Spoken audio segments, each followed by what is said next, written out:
Hello everyone, this is Dawn, and today I invite you to come along on a retreat for the summer. So this retreat is going to look like this.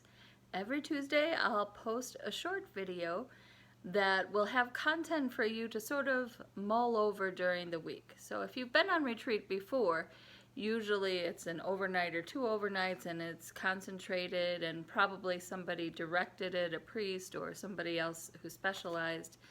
And so that's not really feasible right now to go on retreat, but this is a retreat in your everyday life. And so I'll offer some reflections each Monday and invite you to think about them throughout the week. And so today we begin, and the best place to start, I think, is to think about the story of your life. So I'll invite you this week to think about the memories that have shaped you. And not to try and force it, but to sort of this idea of what are the memories that have shaped me, let it run through your head throughout the week. Sort of like if you've ever had a song that you come out of church singing and 2 days later you find yourself, oh, I'm still singing that.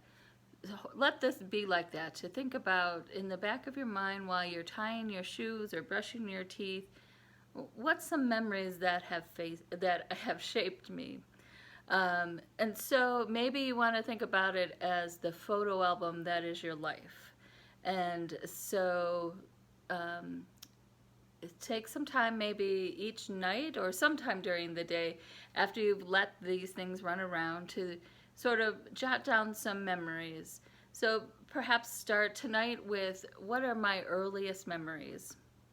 What's the first thing I remember? What are some things that happened that I recall?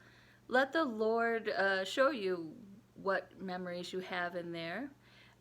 What pictures, if you're thinking about it as a photo album, what scenes you remember, who is with you in each of these scenes. And some of these will be happy memories, and some will probably be sad, and some probably will be very difficult to remember at all, but just start there. All of our memories and all of the things in our life, they have shaped who we are and have helped us along the journey to this present moment that we're in.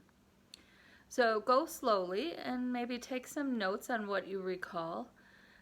If you get really stuck, maybe pull out an actual photo album. I think they're still around. And just of whatever period of your life you're reflecting on.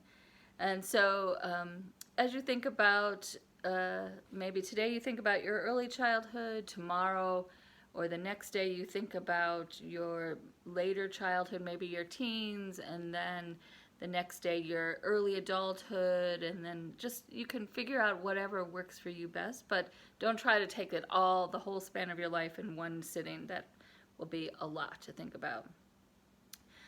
Include, as you make notes or as you think about it, include the feelings that come up with each of these memories. Each picture of your story has feelings associated with it.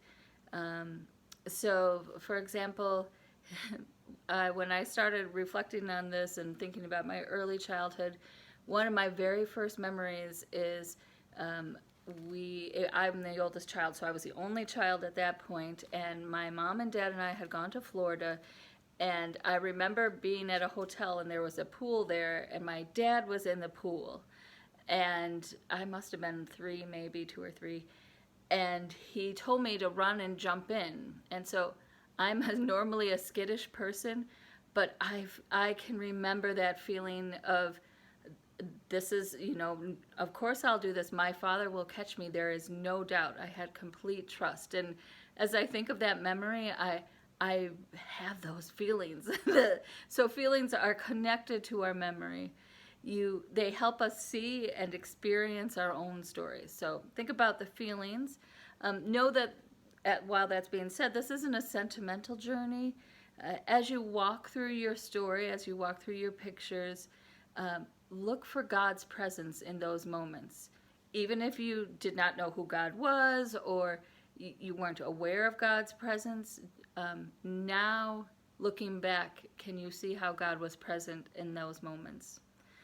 And as you think about each memory, offer thanks, even for the painful ones, even if you weren't grateful at the time, even if it's a memory in which you're not proud of or something that was very painful.